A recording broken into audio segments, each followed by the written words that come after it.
കണ്ണൂർ വളപട്ടണത്തെ കവർച്ച ആസൂത്രിതമെന്ന് പോലീസ്. കൂടുതൽ തെളിവുകൾ പോലീസിന് ലഭിച്ചു. മോഷണം നടക്കുന്നതിന്റെ തലേ ദിവസവും മോഷ്ടാക്കൾ വീട്ടിലെത്തി. വീട്ടിൽ ആളില്ലാത്ത സമയം കൃത്യമായി മനസ്സിലാക്കിയാണ് മോഷണം നടത്തിയത്. മോഷണത്തിനും രക്ഷപ്പെടാനും പ്രതികൾക്ക് പുറത്തുനിന്ന് സഹായം ലഭിച്ചു എന്നാണ് കണ്ടെത്തൽ. അർജുൻ കലിയാട് ചേരുന്നു വിവരങ്ങളുമായി. അർജുൻ, ഏറ്റവും പ്രധാനപ്പെട്ട കാര്യം ഇത്രയധികം സ്വർണവും പണവും ഇവിടെയുണ്ട്, ഇവർ ഈ വീട്ടുടമസ്ഥർ സ്ഥലത്തില്ല എന്നതുൾപ്പെടെ കൃത്യമായി മനസ്സിലാക്കിക്കൊണ്ട് ആസൂത്രിതമായി തന്നെ ഈ കവർച്ച നടത്തി എന്നതാണോ ഇപ്പോൾ പോലീസിന്റെ കണ്ടെത്തൽ? തീർച്ചയായിട്ടും വിനീത, അതായത് ഈ മോഷ്ടാക്കൾക്ക് ആസൂത്രിതമായിട്ടുള്ള ഒരു ശ്രമം ഉണ്ടായിരുന്നു. അതിൻ്റെ ഭാഗമായിട്ടാണ് വളരെ തന്ത്രപരമായി വളരെ കൃത്യമായ പ്ലാനിങ്ങോടുകൂടി ഈ മോഷണം നടത്തിയിട്ടുള്ളത് എന്ന് തന്നെയാണ് ഇപ്പോൾ പോലീസ് കണ്ടെത്തിയിരിക്കുന്നത്. ഈ മോഷ്ടാക്കളുടെ സംഘത്തിൽപ്പെട്ടവർ, അതായത് ഈ മതിൽ ചാടിക്കടന്ന മോഷ്ടാക്കളെ 2 പേർ എന്നുള്ളതാണ് സംശയിക്കുന്നത്. 2 പേർ അകത്ത് മോഷണം നടത്തുമ്പോൾ കൃത്യമായ രീതിയിൽ പുറത്തെ നിരീക്ഷിച്ചുകൊണ്ട്, പുറത്തെ വിവരങ്ങൾ അകത്തുള്ളവരുമായി കമ്മ്യൂണിക്കേറ്റ് ചെയ്തുകൊണ്ട് ഒരാൾ പുറത്ത് നിൽക്കുന്നുണ്ടായിരുന്നു എന്നുള്ള ചില സൂചനകൾ കൂടി പോലീസിന് ലഭിച്ചിട്ടുണ്ട് എന്നുള്ളതാണ് മനസ്സിലാക്കുന്നത്. ഏറ്റവും പ്രധാനമായി ഈ മോഷണം നടന്നത് 19-ാം തീയതിയാണ്. ഞാനിപ്പോൾ ഈ സ്ഥലത്ത് തന്നെയാണുള്ളത്. അതായത് ഈ മോഷണം നടന്നിട്ടുള്ള കണ്ണൂർ വളപട്ടണം മന്നയിലുള്ള അഷ്റഫിൻ്റെ വീടിന് മുന്നിൽ തന്നെയാണ് നമ്മൾ ഇപ്പോഴും നിൽക്കുന്നത്. ഈ വീട്ടിൽ 19-ാം തീയതി ഈ വീട്ടിലുള്ളവർ ഇവിടെ നിന്നും മറ്റൊരു സ്ഥലത്തേക്ക് പോയി എന്ന് മനസ്സിലാക്കി 20-ാം തീയതിയാണ് ഈ മോഷ്ടാക്കളുടെ CCTVയിൽ 20-ാം തീയതിയാണ് ഈ മോഷ്ടാക്കൾ പതിയുന്നത്. എന്നാൽ 19-ാം തീയതി അല്ലെങ്കിൽ അതിനെ തൊട്ടടുത്ത ദിവസങ്ങളിലായി ഇവർ ഇവിടത്തേക്ക് വന്നിരുന്നു. 24-ാം തീയതിയാണ് ഈ സംഘം ഇവിടെ നിന്ന് അല്ലെങ്കിൽ ഈ അഷ്റഫിൻ്റെ കുടുംബാംഗങ്ങൾ അഷ്റഫും കുടുംബാംഗങ്ങളും തിരിച്ച് വീട്ടിലേക്ക് എത്തുന്നത്.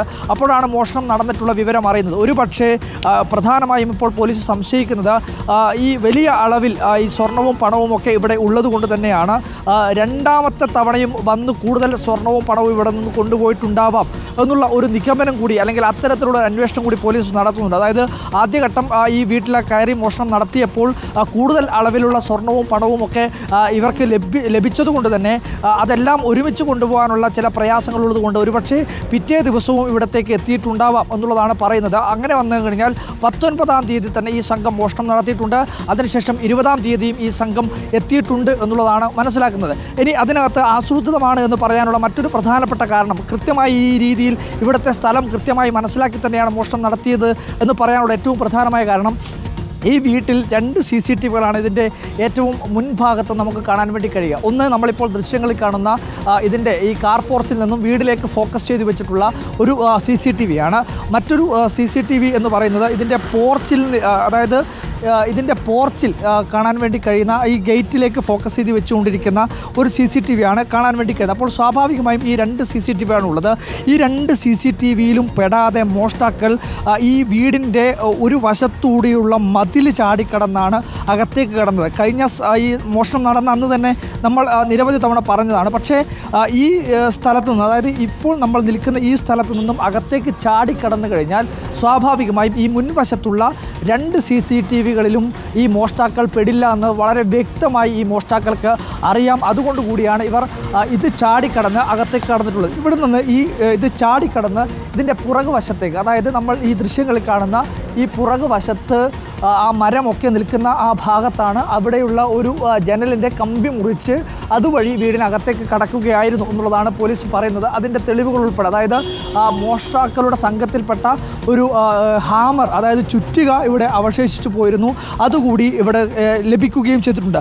അതിനുശേഷം ഈ മോഷ്ടാക്കൾ രക്ഷപ്പെട്ടതും വളരെ പ്രധാനമായത് അതും കൂടി ആസൂത്രണത്തിൻ്റെ ഭാഗമാണ് എന്ന് തന്നെയാണ് മനസ്സിലാക്കുന്നത്. ഇവിടെ നിന്നും വളരെ ചെറിയ, അതായത് ഒരു 10 അടി ദൂരം, അതായത് 10 സ്റ്റെപ്പ് വെച്ചാൽ തന്നെ എത്തുന്ന ഒരു ചെറിയ റോഡുണ്ട്. ഈ റോഡ് വഴി നേരെ ചെന്ന് പോകുന്നത് വളപട്ടണത്ത്, അല്ലെങ്കിൽ വളപട്ടണം റെയിൽവേ സ്റ്റേഷൻ്റെ 1 കിലോമീറ്റർ ഇപ്പുറത്തുള്ള റെയിൽവേ ട്രാക്കിലേക്കാണ്. ഈ റെയിൽവേ ട്രാക്കിലേക്കാണ് ഈ നായ, അതായത് പോലീസിൻ്റെ ഡോഗ് സ്ക്വാഡ് നായ മണം പിടിച്ച് സഞ്ചരിച്ചത് ഇവിടെയുള്ള റെയിൽവേ ട്രാക്കിലേക്കാണ്. അവിടെ നിന്നും നായ വളപട്ടണം റെയിൽവേ സ്റ്റേഷൻ്റെ ഭാഗത്തേക്ക് കൂടി സഞ്ചരിച്ചിട്ടുണ്ട്. അപ്പോൾ സ്വാഭാവികമായും റെയിൽവേ സ്റ്റേഷൻ മുഖാന്തരം ഈ മോഷ്ടാക്കളുടെ സംഘം മറ്റ് സ്ഥലങ്ങളിലേക്ക്, ഒരുപക്ഷെ മറ്റ് സംസ്ഥാനങ്ങളിലേക്ക് തന്നെ കടക്കാനുള്ള സാധ്യതയും കൂടി പോലീസ് മനസ്സിലാക്കുന്നുണ്ട്. അതുകൊണ്ട് തന്നെ അത്തരത്തിൽ മറ്റ് മറ്റ് സംസ്ഥാനങ്ങളുടെ തമിഴ്നാടും അതുപോലെ തന്നെ കർണാടകയും ഉൾപ്പെടെയുള്ള സംസ്ഥാനങ്ങളിൽ ഉൾപ്പെടെ അയൽ സംസ്ഥാനങ്ങളിൽ ഉൾപ്പെടെ പോലീസ് വിവരം നൽകിയിട്ടുണ്ട്. ഈ ലഭ്യമായിട്ടുള്ള വിവരങ്ങൾ അവിടങ്ങളിലുള്ള പോലീസ് ഉദ്യോഗസ്ഥർക്ക് കൈമാറുകയും ചെയ്തിട്ടുണ്ട്. അതിന് പുറമെ ഈ വിരലടയാള വിദഗ്ധർ പരിശോധിച്ച് അവർക്ക് ലഭിച്ചിട്ടുള്ള ഈ വിരലടയാളങ്ങൾ ഈ കണ്ണൂരിലും അതുപോലെ തന്നെ പരിസര പ്രദേശങ്ങളിലുമുള്ള സ്ഥിരം മോഷ്ടാക്കളുടെ കൈരേഖയുമായി ബന്ധപ്പെട്ട താരതമ്യം ചെയ്യുന്നതിന് വേണ്ടിയിട്ടുള്ള പരിശോധനയും കൂടി നടത്തുന്നുണ്ട്. അപ്പോൾ സ്വാഭാവികമായും ഇത്തരത്തിൽ എല്ലാ രീതിയിലുമുള്ള ഒരു പരിശോധന നടത്തുകയാണ്. വിപുലമായ ഒരു അന്വേഷണ സംഘമാണ് പോലീസ് ഈ കേസ് അന്വേഷണത്തിൻ്റെ ഭാഗമായി രൂപീകരിച്ചത്. കണ്ണൂർ ടൗൺ ACP TK രഘുകുമാറിൻ്റെ നേതൃത്വത്തിൽ 3 CIമാർ ഉൾപ്പെടുന്ന ഒരു സംഘമാണ് ഇതിൻ്റെ ഭാഗമായി അന്വേഷണ സംഘമായി രൂപീകരിച്ചിരിക്കുന്നത്. അതായത് വലിയ അളവിലുള്ള ഒരു വൻ കവർച്ചയാണ് നടന്നത്. അതുകൊണ്ടുകൂടിയാണ് അത്തരം ഒരു വിപുലമായിട്ടുള്ള ഒരു സംഘം ഈ കേസ് അന്വേഷണത്തിൻ്റെ ഭാഗമായി പോലീസ് രൂപീകരിക്കുകയും ചെയ്തിട്ടുള്ളത്. എന്തായാലും ആസൂത്രിതമായിട്ടുള്ള വളരെ കൃത്യമായ പ്ലാനിങ്ങിൽ ഉള്ള ഒരു സംഘമാണ്.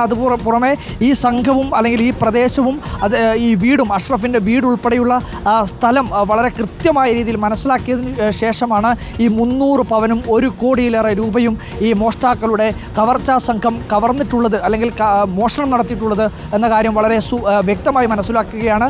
ആ കാര്യങ്ങൾ പോലീസ് ഇപ്പോൾ സ്ഥിരീകരണമായി നൽകുകയുമാണ്. കൂടുതൽ തെളിവുകൾ, കൂടുതൽ CCTV ദൃശ്യങ്ങൾ ഉൾപ്പെടെ പോലീസ് ശേഖരിച്ചിട്ടുണ്ട് എന്നുള്ള കാര്യം കൂടി നമ്മൾ മനസ്സിലാക്കുന്നുണ്ട്. വിനീത, ശരി, അർജുൻ കല്യാണ വിശദമായ വിവരങ്ങൾ നൽകിയത്. ഏതായാലും മോഷ്ടാക്കൾക്കായി അന്വേഷണം ഊർജിതമാണ്, ആസൂത്രിതമാണ് കവർച്ച നടത്തിയത് എന്ന് തന്നെയാണ് പോലീസിന്റെ ഇപ്പോഴത്തെ നിഗമനങ്ങൾ. CCTV ദൃശ്യങ്ങൾ ഉൾപ്പെടെ കേന്ദ്രീകരിച്ച് അന്വേഷണം പുരോഗമിക്കുന്നുവെന്നാണ് അർജുൻ റിപ്പോർട്ട് ചെയ്യുന്നത്.